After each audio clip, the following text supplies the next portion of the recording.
Friends, welcome back to my YouTube channel. आज के इस वीडियो में हम बात करने वाले हैं कैशबुक के बारे में कि कैशबुक क्या होता है, ये कितने प्रकार के होते हैं और इसके कुछ हम ज़रूरी नियमों के बारे में बात करेंगे जिनसे हम हमें सवाल को हल करने में मदद करेंगे। ठीक है दोस्तों। तो दोस्तों, मेरा नाम यश सोनी है और हम अपने इस चैनल पर ऐसे बहुत सारे कॉमर्स से रिलेटेड वीडियोज़ लाते रहते हैं। तो प्लीज़, अगर आपने अभी तक हमारे इस चैनल को सब्सक्राइब नहीं किया है तो प्लीज़ इसे सब्सक्राइब करें और उसके बाद के बेल नोटिफिकेशन को भी दबा दें। तो आइए फ्रेंड्स, हम अब इस चैप्टर को स्टार्ट करते हैं। आइए फ्रेंड्स, और हमने इससे पहले जर्नल की वीडियोस को जर्नल के जो चैप्टर है उसे ख़त्म कर दिया है। तो अगर आपने उन सारी वीडियोस को नहीं देखा है तो आप ये इट्स यश सोनी जर्नल डाल के उन वीडियोज़ को भी देख सकते हैं। तो आइए फ्रेंड्स, अब हम अपने इस चैप्टर को स्टार्ट करते हैं। तो दोस्तों, कैशबुक एक ऐसी पुस्तक है जिसमें हम सभी नकद लेन देनों को लिखते हैं। ठीक है। तो कैशबुक क्या है? कैशबुक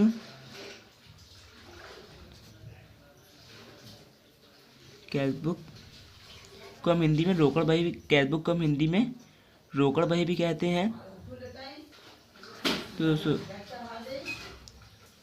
रोकड़ बही जो होती है वो हमारी एक प्रारंभिक पुस्तक है। रोकड़ बही हमारी एक प्रारंभिक पुस्तक है जिसमें हम सभी नकद लेन देनों को लिखते हैं। ठीक है। हम किसको लिखते हैं? हम सभी नकद लेन देन को लिखते हैं। ठीक है।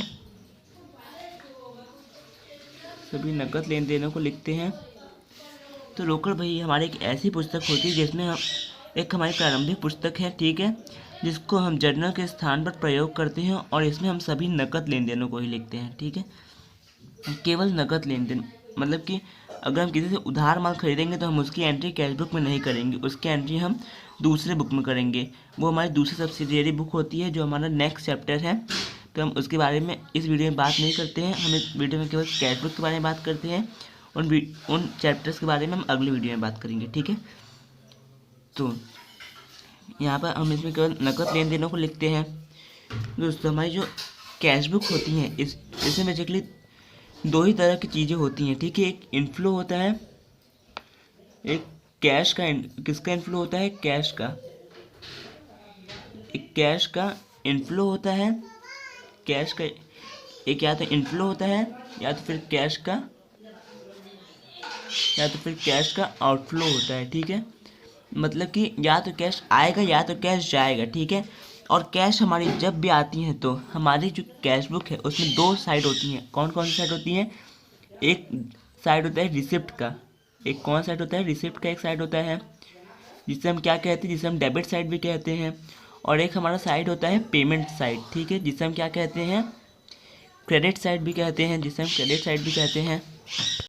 साइड को हम क्रेडिट का साइड भी कहते हैं। ठीक है। तो हमें जितनी भी हमें प्राप्तियाँ होती हैं, और रिसिप्ट को हम हिंदी में प्राप्तियाँ कहते हैं। क्या कहते हैं? प्राप्तियाँ कहते हैं। तो हमें जितनी भी प्राप्तियाँ होती हैं उन्हें हम किस तरफ लिखते हैं? रिसिप्ट के साइड में। ठीक है। और हम उन प्राप्तियों के लिए जितने भी चीज़ों का भुगतान करते हैं, जितने पैसे का भुगतान करते हैं, वो हम किस तरफ लिखते हैं? क्रेडिट साइड में लिखते हैं, मतलब कि पेमेंट के साइड में लिखते हैं। तो अगर हमें कुछ प्राप्त होता है तो हम उसे डेबिट साइड में लिखते हैं और उस एंट्री को लिखने से पहले हम उसके आगे बस टू लगा देते हैं। और पेमेंट साइड में जब हम भुगतान पक्ष में लिखते हैं तो हम उससे पहले बाई लगा देते हैं। ठीक है। इससे पहले हम बाई लगा देते हैं और रिसिप्ट साइड में लिखने से पहले हम टू लगा देते हैं। ठीक है। तो टू और बाई हो गया, टू और बाई के साइड में लिख देते हैं। ठीक है। तो आइए हम इसे एग्जाम्पल समझते हैं। मान लीजिए कि हम इसे एक एग्जाम्पल ले लेते हैं। हम यहाँ पर मान लीजिए कि हमने क्या किया है? मान लीजिए कि नकद माल खरीदा। अगर हमने नकद माल खरीदा तो इसमें कौन कौन से अकाउंट सबसे पहले खुलेंगी? तो दोस्तों, अगर हम कभी भी कैशबुक को बना रहे हैं तो सबसे पहले ये सबसे अच्छा होता है कि हम उसे क्या कर दें? हम उसकी जर्नल एंट्री बना लें। तो अगर हम नकद माल खरीदते हैं इसमें दो ही खाते खुलेंगे। कौन कौन से? एक खुलेगा परचेज का अकाउंट, एक परचेज का अकाउंट खुलेगा जो कि डेबिट हो जाएगा टू कैश का अकाउंट। टू कैश का अकाउंट। यहाँ पर हमें प्राप्त क्या हो रहा है, यहाँ पर हमें माल प्राप्त हो रहा है, ठीक है। लेकिन यहाँ पर हम माल तो प्राप्त कर रहे हैं, लेकिन बदले में क्या कर रहे हैं, भुगतान कर रहे हैं, ठीक है। हम बदले में माल तो ले रहे हैं, लेकिन उसके बदले में पैसा दे रहे हैं, ठीक है। और जब भी हम भुगतान करते हैं तो हम इसे किस साइड में लिखते हैं, हम इसे क्रेडिट, अभी मैं इधर पूरा फॉर्मेट नहीं बना रहा हूँ, मैं केवल डेबिट और क्रेडिट लिख दे रहा हूँ। फॉर्मेट के बारे में हम आगे बात करेंगे इस वीडियो में। डेबिट और क्रेडिट, परचेस का अकाउंट डेबिट टू कैश का अकाउंट है, ठीक है। मान लीजिए कि रिसिप्ट साइड है, रिसिप्ट का साइड है ये, और ये है पेमेंट का साइड। तो हम इसकी एंट्री रिसिप्ट के साइड में नहीं करेंगे, हम इसकी एंट्री भुगतान के तरफ पक्ष में करेंगे, ठीक है। तो दोस्तों यहाँ पर हम इसकी एंट्री क्रेडिट साइड में बाई परचेस का अकाउंट लिख करके कर देंगे, ठीक है। क्यों, क्योंकि यहाँ पर हमारा जो कैश है वो जा रहा है, कैश हमने माल किसी से ख़रीदा है और बदले में उसे कैश दिया है। और जब भी हम भुगतान करते हैं तो हम किस साइड में लिखते हैं, हम उसे क्रेडिट साइड में, मतलब कि पेमेंट के साइड में लिखते हैं। तो हम इस यहाँ पर भुगतान कर रहे हैं तो हम क्रेडिट के साइड, मतलब कि पेमेंट के साइड में लिख देंगे बाई परचेज अकाउंट करके। हमने यहाँ पर लिख दिया बाई परचेज का अकाउंट। और इसी की जगह अगर हमारा होता है कि हमने नकद माल बेचा, तो अगर नकद माल बेचा वाली एंट्री होती तो हम उसकी एंट्री कुछ इस तरह से करते हैं। जर्नल में तो हम उसे लिखते हैं कैश का अकाउंट डेबिट टू सेल्स का अकाउंट। तो यहाँ पर हमें क्या हो रहा है, यहाँ पर हमें कैश प्राप्त हो रहा है, तो हम इसकी एंट्री रिसिप्ट के साइड में कर देते, ठीक है। क्योंकि यहाँ पर हमें कैश प्राप्त हो रहा है। और बेसिकली हम यहाँ पर किसके बारे में बात करते हैं, कैश के ही इनफ्लो और कैश के ही आउटफ्लो के बारे में बात करते हैं। मतलब कि अगर कैश आए तो उसे क्या कर दो, डेबिट साइड में लिखो, मतलब कि प्राप्ति के साइड में लिखो। लेकिन अगर कैश जा रहा है तो उसे भुगतान के साइड, मतलब कि पेमेंट के साइड में लिख दो। दोस्तों यहाँ पर हमारी कैश बुक के हम प्रकार की बात कर लेते हैं, कैश बुक कितने टाइप्स की होती हैं। तो यहाँ पर लिख लेते हैं टाइप्स ऑफ कैश बुक। तो दोस्तों हमारी जो कैश बुक है वो 3 तरह की होती है। हमारी कैश बुक कितने तरह की होती है, हमारी कैश बुक 3 तरह की होती है। सबसे पहला कौन सा होता है, सबसे पहला तो हमारा होता है रोकड़ बही। सबसे पहला हमारा होता है साधारण रोकड़ बही, मतलब कि साधारण रोकड़ बही, ये हमारा होता है सबसे पहला कैश बुक, जिसे हम सिंपल कैश बुक भी कहते हैं, सिंपल। सबसे पहला हमारा होता है साधारण रोकड़ बही। और हमारा दूसरा कैश बुक होता है द्विस्तंभीय कैश बुक, द्विस्तंभीय कैश बुक, द्विस्तंभीय कैश बुक, जिसे हम डबल कॉलम कैश बुक भी कहते हैं। जिसे हम क्या कहते हैं, जिसे हम डबल कॉलम कैश बुक भी कहते हैं। इसे हम सिंपल कैश बुक कहते हैं, और इसे हम डबल कॉलम कैश बुक कहते हैं। क्यों डबल कॉलम कैश बुक कहते हैं, क्यों कहते हैं, क्योंकि इसमें दोस्तों जब भी आप देखेंगे तो इसमें आप या तो कैश और बैंक को एक साथ में देखेंगे, कैश और बैंक के कॉलम को एक साथ में देखेंगे, या तो फिर कैश और डिस्काउंट के कॉलम को एक साथ में देखेंगे, या तो फिर बैंक और डिस्काउंट के कॉलम को एक साथ में देखेंगे। इसे आप कभी भी अकेले नहीं देखेंगे। लेकिन सिंपल कैश बुक में हम केवल कैश के ही कॉलम को देखने मिलेगा, ठीक है। और हमारी जो तीसरी एंट्री होती है वो हमारी होती है ट्रिपल कॉलम कैश बुक। हमारी तीसरी एंट्री कौन सी होती है, हमारी तीसरी जो होती है वो होती है त्रिस्तंभीय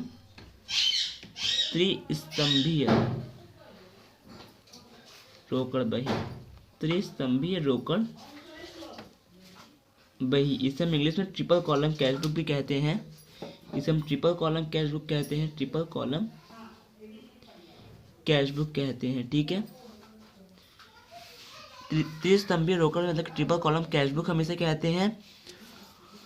क्यों, क्योंकि इसमें हमें कैश बैंक और डिस्काउंट इन तीनों ही के कॉलम एक साथ में होते हैं, ठीक है। इसमें कैश, बैंक और डिस्काउंट के कॉलम तीनों ही एक साथ में होते हैं। तो दोस्तों उम्मीद है कि आप सभी को ये समझ में आया कि कैश बुक होता क्या है और इसमें हम एंट्रीज कैसे करते हैं। आइए अब इसके फॉर्मेट देख लेते हैं। हमारे दोस्तों हमें ज़्यादा फॉर्मेट देखने की ज़रूरत नहीं है, हम केवल एक ही फॉर्मेट बनाएंगे और उसी फॉर्मेट से हम समझ जाएंगे कि आखिरकार ये कैसे सब बनते हैं, ठीक है। तो ये रहा हमारा फॉर्मेट, एक इसका फॉर्मेट है, ये हमारा सिंपल कैश बुक का फॉर्मेट है। इसमें हम हमेशा क्या लिखते हैं, इसमें हम लिखते हैं date, particular, ledger folio, cash, date, particular, ledger folio, cash, ठीक है। हम इसमें ये सब लिखते हैं। और ये हमारा जो होता है, जैसे कि हमने बात की थी, हमारा रिसिप्ट साइड होता है, मतलब कि हमें जितनी प्राप्तियाँ होती हैं हम उसे इसी साइड में लिखते हैं। और ये हमारा डेबिट साइड भी होता है। और हमें जितने भी भुगतान करते हैं, मतलब कि हम जितना भी पेमेंट वगैरह करते हैं उसे हम इस तरफ करते हैं, क्रेडिट साइड में, इसे हम क्रेडिट का साइड भी कहते हैं। तो यहाँ पर, और अगर ये हमारा सिंपल कैश बुक का कॉलम है, और अगर हम इसी में कैश के साथ में अगर हम बैंक का कॉलम भी जोड़ दें, कैश के साथ में अगर हम बैंक का ही कॉलम भी जोड़ दें, तो यहाँ पर हमारा क्या बन जाएगा, अगर यहाँ पर कैश और बैंक दोनों जोड़ देते हैं तो यहाँ पर हमारा डबल कॉलम कैश बुक बन जाएगा। और अगर हम कैश के साथ में डिस्काउंट का कॉलम जोड़ देते हैं, यहाँ पर कैश के साथ में अगर हम डिस्काउंट का कॉलम यहाँ पर जोड़ देते हैं तो यहाँ पर हमारा बन जाएगा कौन सा अकाउंट, तो भी हमारा डबल कॉलम कैश बुक बन जाएगा। लेकिन यहीं पर अगर हम साथ में इसी साइड में कैश, बैंक एंड डिस्काउंट, इन तीनों ही साइड का कॉलम इस साइड में भी खोल देते हैं, और इस साइड में भी कैश, बैंक और डिस्काउंट, इन तीनों कॉलम को भी खोल देते हैं, ठीक है। तो हमारा ये क्या बन जाएगा, ये हमारा ट्रिपल कॉलम कैश बुक बन जाएगा, ठीक है। तो दोस्तों मुझे उम्मीद है कि आप सभी को अच्छे समझ में आया होगा कि हमारी कैश बुक आखिर होती क्या है, कितने टाइप्स की होती हैं, कैसे हम इसमें कैश के आने पर किस साइड में लिखते हैं और कैश के जाने पर हमें किस साइड में लिखते हैं, इसका कैसे फॉर्मेट बनता है। तो दोस्तों अब हम मिलते हैं अपने अगले वीडियो में इसी के कुछ इंपॉर्टेंट क्वेश्चन के साथ। तो दोस्तों तब तक के लिए बाय बाय, टाटा और थैंक यू।